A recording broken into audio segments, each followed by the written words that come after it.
Ah, damn it. Unblock. Recording now? I think it's recording now. I have no idea if it's recording, to be fully honest.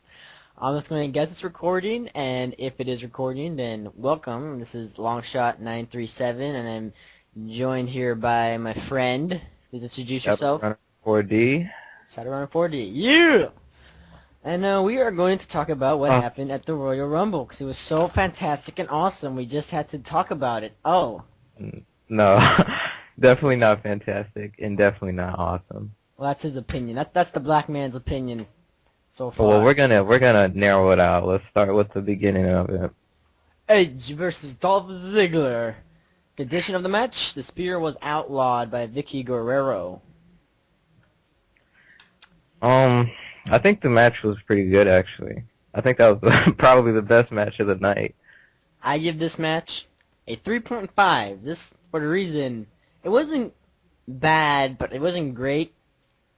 But the ending was awesome. And if people out there don't know how it ended, Edge ended up using the spear even though it was outlawed because the referee was knocked out. And Vicky Guerrero got the shit beat out of her by Kelly Kelly. Well, why was Kelly Kelly there? She was interfering. She was bothering Edge, and then Kelly just came out of nowhere and started beating her up. Yeah, but it's just random Kelly Kelly. Like, what the fuck? I don't know. We'll probably get more of that Friday. Is that going to, like, open a feud between Drew McIntyre and Dolph Ziggler now? I don't know, man. I'm blindsided by this whole thing. Just so you know, if that happens, I said it first. Let's say anyone who watches this, I said it first. Okay. Well, I thought that was a pretty good match. I'll probably give it about 4 stars. Man, let's talk about how Edge actually won. Now, we know he hit the spear, but it's the move that happened after the spear that got him the 3 count. The perfectly legal move. Yes. Got him 3 count. He got up and he did Christian's finisher. I don't know what they call it. Kill switch. Yes, kill switch. Yeah. And then that's the 1, 2, 3 with that. Yeah. And Matt Striker did something stupid. He called it the Unprettier, which hasn't been the name of it since he's been. I think it was the Unprettier in TNA. Since he's come back to WWE, it's been the kill switch.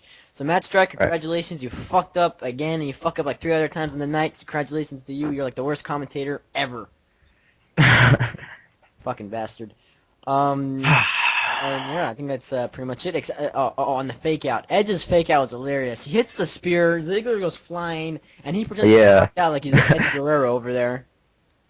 Yeah, that was hilarious. And he's like getting up slowly, and Michael Cole's like, "Oh, are you serious? Look at this! Look at this! Ed should win a freaking Emmy for being for acting over here." And I was just like, "Oh my god, it's freaking awesome!" That's pretty much the first match in a nutshell. Next match was... Wait. One more thing that happened in the first match. Edge finally did, what's it called? The Edge... Fuck. Education? No, the Education. No.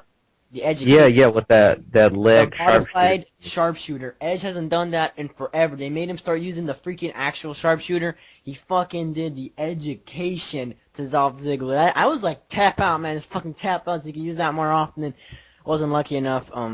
But, you know, still, it was cool to see that come back. Oh, yeah, it was pretty cool. To the next match! That's not an evil laugh, by the way. I'm just putting that out there. But, yeah, The Miz versus Randy Orton. I loved it. Perfect. I missed maybe about 6 minutes of the match, including the ending, but I loved it. I went to go make popcorn during this match, and unfortunately... The match was completely boring to me. He is like... I'm a Miz mark, so I honestly like it. The Miz is awesome. Randy Orton never deserved to win that title. I'm happy he did not win the title. Thank God. Okay, I'm sorry, I didn't like the match. It was pretty boring. I have nothing to say about that. That match was extremely there was no boring. high points for you, no low points, like nothing at all. Well, around that time I had a bad stream before I found a good stream. When I found a good stream, it was during the next match. So my stream was pausing every now and then, so I really didn't get to see the whole match. I just saw clips of it, like snapshots. That kind of stuff. And by the way, I think it was still I boring. need to get us out here. Yes, we did watch an illegal stream, and let me tell you, I would not pay $50 for what I just saw. I wouldn't even pay $5. I will not pay. I'm not paying for WrestleMania, John. I'm not paying for WrestleMania. Yeah, okay, you know what? I'm not paying for WrestleMania. Hold on, I'm gonna go through my games here. And I just pulled up a game. You could pay. It's called Rainbow Six Vegas. Sorry, No. wrong one. Anyway, Rainbow Six Vegas 2 is somewhere in that shelf. I gotta tell that game's a big piece of shit. It sucks, and I would rather play that game. I'd rather pay for that game than I ever would this pay-per-view. Yeah. We've been. You don't like that? We've bought WrestleMania since what? You don't like that? Since WrestleMania 20, we've been buying WrestleMania on You make pay-per-view that? with real money, and because of this, I'm not buying You had a WrestleMania. chance you would report I don't have, dude, to INF, wouldn't you? dude. We have Yes, Mexican you would. family. You We would have report him. we have Mexican relatives. I don't hate Mexicans. Okay. I Okay. Let's get back on track You here. can't spoil it. We gotta. And for some reason, Okay. the next match after the 2 world title matches was the Diva title match, and I am greatly disappointed in this. It was supposed to be Natalia versus LA Cool again.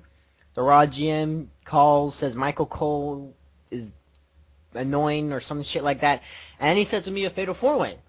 And at that point, you can even ask Shadow here, I was like, Awesome Kong in the chat room. I was just typing that shit like, Awesome Kong, Awesome Kong, Awesome Kong. And you know who comes out? Fucking Eve comes out. Eve. I just can't, I'm shaking my head right now. You can't see this, but I'm shaking my head and I don't even know the word for it. I mean, it's not disbelief, but it's like pissed offism or some shit like that. That was just stupid. That was just a waste. And what's even worse, Well, Eve won the fucking championship. that match was okay. I really wasn't watching because it was a Divas match, so I was just getting food at that time because I knew it wasn't important. Or was that an insult on me that I went to go get popcorn during the WWE title match? Yes, Bitch. that match was pretty good. No, not that match. What? No, I'm gonna be quiet. You don't know what you're talking Or- about. No, I don't. I'm being quiet for 10 seconds. Alright. Well, anyway. Oh, God. Sorry. Excuse me. Eve won the title. The way she won it, she did a Okay, I'm moonsault back. on Layla. But at the same time that that happened, Michelle McCool actually rolled up Natalia for a pin at the exact same moment. The 3 counts were fucking equal. Technically, that match should have been restarted, in my opinion, as a 1-on-1 or just restarted as a fatal 4-way or some shit. Eve should not have walked away the champion. And she did. There should have been at least one more match before that happened. Because honestly, come on. How many times do we get double pins in this shit? How many times does the referee look at the screen and restart the match? I mean, go to TLC. Someone go to TLC and tell me the referee doesn't restart the match when he looks at the screen. And you can't, because he did that for Randy Orton. And I don't even like Randy Orton, but I'm using that as a point. If Randy Orton can get a rematch, fucking Lay Cool can get a rematch. I don't even like Lay Cool, so I don't know why I'm fucking standing up for these people. But still, there should have been a second match. I need something to drink. Anyway. This is ridiculous. Shadow's like quiet. He's like a mute. He doesn't care. But I I'm- think he's just I'm- pissed off about who I'm furious. Rumble, but we're not going to get into that until we get to more of the earlier stuff of the Rumble. And I think anyway. So the Rumble started. CM Punk came out, and he was attacked by Core, which started a fight between the Core and the Nexus. No, you talk, man. I'm not going to talk. Yeah, well, I think CM Punk was entry number 1. He came out, and the next 2 people who came out was actually supposed to be one more person, just one person, and then Wade Barrett and Ezekiel came out. Oh, wait, And, I just want to stop you right. Ezekiel Jackson, man, has like the coolest fucking nickname I ever heard, man. Prophet of fucking Doom. I heard them say that. I'm like, yes, that fits them. Anyway, continue. I never heard that. So, I don't know, that's the that. best thing Matt Stryker said all night. okay. I didn't even hear that. But yeah, they start getting into it, and Next came to help out, and then the Court came to help out. They start getting into a big, heavy brawl. And, of course, the GM came out with his, not the GM came out, but, you know, his stupid Yeah, I computer. wish you'd come out Oh. so whenever the numbers GM anymore. Right. We all would like to see who's behind the I would have computer. liked for that shit to happen, and suddenly you hear the glass break, and Stone Cold Steve Austin comes out, and he just starts stunning people everywhere, knocking them out of the ring, and he grabs a microphone, so That- GM. That would be awesome, but that's Rumble, so all of you don't unlikely to hell. happen. What? That would be awesome, but it's so unlikely to happen. Well, he's in tough enough, so really, I mean, after the returns we saw tonight, well, Stone Cold Steve Austin, who's going to be on a WWE show, be so awkward to see in the Rumble. And think about who showed up. Well, let's not get into that now. We're still working our way up. So, he tells the groups, if you don't leave now, the whole group is disqualified from the match. So of course they leave. I forgot who entry number 2 was already. Daniel Bryan. Yes, thank you. Yeah, him and Daniel Bryan went at it, and you can help me out here because I was starting to forget a lot of stuff. Know who's number 3? I'm gonna guess you want to know. Yes. Did you write all this down? No, but I can remember most of it. Number 3 was Zack Ryder. And just so Watch you it know, on I'm going to say this right now, the first 7 guys all have NXT history. I was saying this in the chat. Yeah, when I saw What are Zack all the Ryder. NXT guys? Huh? Zack Ryder was number 3. I didn't even watch NXT, so I never watched a full episode of NXT. Oh, wait, no, it wasn't Zack Ryder. Zack Ryder was number 4. Number 3 was Justin Gabriel. Here, I'm getting this on.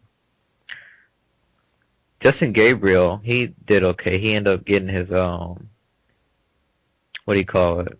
His 450 splash. He And missed it, though. Punk moved out of the way. He landed on the mat, and Daniel took him out. In a weird way, by the way. Daniel Right. kind of, like, was going for a back suplex, and this kind of flipped him over the top rope. I was like, wait, what? This kind of seemed like a weird way to eliminate someone. But, then Ryder comes out, yeah. which was Ryder was haven't fucking watched awesome, man. the Ryder whole went thing, in there, and he but- was kicking fucking ass. right. I haven't seen Ryder in a while, so He's when I been saw on him, I was like, Superstars.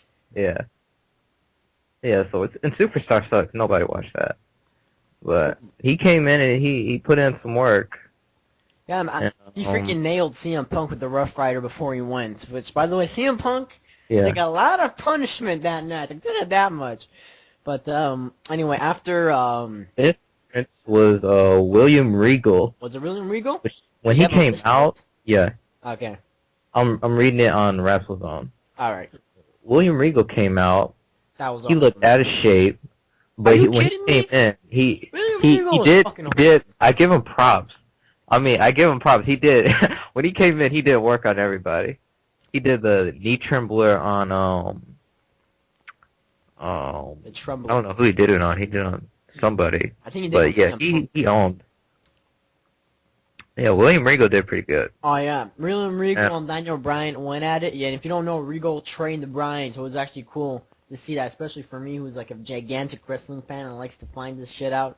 And those guys were just going European uppercut after European uppercut, constantly just great. going at each other for like 2 minutes straight. That was awesome shit. But those European uppercuts, they started getting lazy. I could tell. Oh hell no, man, that shit was still going. And then freaking Bryan later in the match, like William Regal is like on his knees, and Bryan just fucking chopping him in the chest with his leg. It's like, oh my fucking god, just go down. And eventually, just kicks him in the head, and he tips over. That shit was hilarious. Yep. So, Came in next. then Ted DiBiase. And as you can see, so far, everyone has NXT history. If you're For following, some reason, Maurice came out with him Seriously? just for the ramp. well, whatever. I don't know. I don't even know the purpose of her coming out, but Fuck her. all right. I'd actually do it, but seriously, just fuck her. And every meaning of the word. Okay. Guys out there agreeing, are like, oh yeah, she comes to my house naked, I'm totally in there. Number 7 was John Morrison. The crowd was going crazy for him. I John was Morrison. bowing, man. I saw John Morrison did come out. I was great. like, yes, yes, Yes. He was actually my number one pick. I wanted that guy too. to Me win. and Shadow Um, both chose John Morrison to win this. yes, I Win this wanted thing. John Morrison to win that And Royal match. and Freakman, one point William Regal knocks him off the apron, and He knocked him. he lands on the fucking barricade. Fucking Yeah. hardcore pro, man. He hangs onto the barricade with his feet about to touch the ground, but his feet it's like attached to the wall, and then he does the, what do they call that? The suicide rope walk or something like that. And he Tight rock, I think, tight rope walk. yeah, something like that. And he jumps from the barricade to the steps, and he enters the ring again. So Oh, that yeah, was wait, right before he enters the ring, though. Okay. Spider-Man. I think it was Daniel Bryan who actually tipped over William Regal while John Morrison just jumped onto the steps, and then it's like William Regal looks at him and boom, he cracks him in the face, and he gets back inside the ring, and Ted DiBiase like starts pounding him. All right, so Regal was out. Number 8 was Yoshi Tatsu, who The first guy without NXT history, thank God. I think Yoshi Tatsu is completely boring, but whatever. You'll say Tatsu's good, honestly. Like, he can't really talk, and I wouldn't expect him, but in my opinion, that guy can hold probably like the Intercontinental Championship for a while or something. He's a good wrestler, really. I would say start him off with a tag team. Who are you going to tag him with, though? I don't know. Zack Ryder. No, because Zack Ryder's a heel. I'm going to tag him with Daniel Bryan. I wouldn't mind that. That would be pretty nice. But, yeah, number 9 was Husky Harris. Ah, the fat ass. Yes. Biscuits came in, and he protected CM Punk. Yeah, he really did, man. I think it was John Morrison and Yoshi Tatsu at one point were like kicking the shit out of Harris, and Harris was like has his ass in CM Punk's face, and CM Punk's like trying to cover his face, and he's just taking these hits, but CM Punk is getting like pounded by Husky's ass, and I was just there laughing. Right, it was man. like Rikishi all over again. Yeah, man. And you know then, what? I'd like Husky Harris a lot better if he pulled up his tights and just gave someone the sting face. That's the only way Husky Harris. No, I ever wouldn't win like a Husky. championship. No, That'd be that would awesome. be terrible. Because right now he sucks. If he gave someone the stank face, that shit would be nice. No, I have to 2011, Husky Harris will give someone the stank face. I guarantee it. And if I'm wrong, you can egg his house. Not mine house, but his house. 'Cause he's the one who didn't do it. Don't blame me. Okay. Next entrant was Chavo Guerrero. Chavo came in. Oh I was my like goodness. bowing to this guy. He was kicking ass. Chavo Guerrero. You wouldn't even think that he would start owning up on everybody. He came in. He ended up giving everybody 2 suplexes because he would give somebody. He was trying to go for the 3 he's trying to amigos, get- but he kept getting Yeah, interrupted. he's trying to give 3 amigos, and every time he's about to do the third one, somebody tries to interrupt him, and then he would kick them and then do it on him. So he ended up getting it on. Brian, I think. Yeah, I think it was Brian, and that was about it. And next was Mark Mark Henry? Henry. Mark Henry came out. He took out Chavo Guerrero. Yeah, he took out Chavo Guerrero immediately. Then he took out Tatsu. Yeah. Tatsu, not a good idea to slap him across the chest. Number 12 was JTG, which was No, I don't you even know what know. I like to call him? I call him NOC. Because no one fucking cares about Right. JTG. Nobody cares about him. Bring so- back Shad. I want to see Shad beat the hell out of people. Shad should have been brought back instead of Mason Ryan. Because even Mason Ryan admits that he doesn't really deserve to hold the FCW title and all the shit he's got. He thinks he gets put. He's even said he thought he got pushed too fast. And you have Shad who got pushed back to FCW. So who knows what fucking reason? I like Shad. I mean, Oh, that's fair, I that's saw fair. Crime Time breaking up, but still, I would have liked to see Shad kick some more ass. But no. They put him back at FCW, huh? Yeah, Wow. poor Okay. bastard. I Yeah. think he's really hard on their black guys. Yeah, no kidding. Okay, and next was number 13, Michael McGillicuddy, another Nexus member. Oh, I have to say it. That fucking dude ran. I mean, he was on the ramp for like 1 second. He was like, have you ever seen an old video where like The Rock would come down? Like, I think if you go look up Stone Cold Traps DX or Stone Cold versus DX, there's a point when Rock's music started playing. It's like, can you like what was Rock's song again? Oh, Like, just his interest music. Oh shit, I can't remember. If you smell, that's sadly, I can't even remember. It was like, if you smell, well, the Rock is cooking. And seriously, it was really like that. It says, if you smell, and he's already halfway down the ring halfway down the ramp by that time. Then by the time it says, well, the Rock is cooking, he's already inside punching people. That's how fast Michael McGillicuddy got in the ring. That shit made me laugh. Like, he was in there so fast. I mean, he like flew. You know, when guys slide into the ring, you were literally able to see like about 3 inches of air between him and the mat. He flew in there, literally. Yeah, he did the downhill run. And you know when you're running downhill, you're running incredibly fast. And this guy, he did the downhill run running straight. So Yeah. he came to the ring pretty fast. So, And as soon as he came in, he got rid of JTG with a drop kick. yeah. Oh, and guess what? Guess what Max Striker said about JTG, man? He's like, you ain't eliminated until your Timberlands touch the floor. Yeah, I'm not joking. I didn't He hear did that. say that. Wow. Okay. Let's see. Next, Ted got eliminated by Michael McGillicuddy. I was pretty upset. I thought Ted would have made it in a lot of. Well, I don't know, man. I think Mr. Perfect would eliminate the $1 Million Man. Well, that kind of sucked. I thought Ted would. I mean, make it a seriously, little if you guys longer. watching this video and you're still listening by this point, tell me who you think would really win, Mr. Perfect or $1 Million Man? Because come on, I think we all know Kurt Hennig would win that shit. Yeah, I love Kurt Hennig. Kurt Hennig's awesome. The towel trick, I do that every time. Okay, so who was next? Michael McGillicuddy. And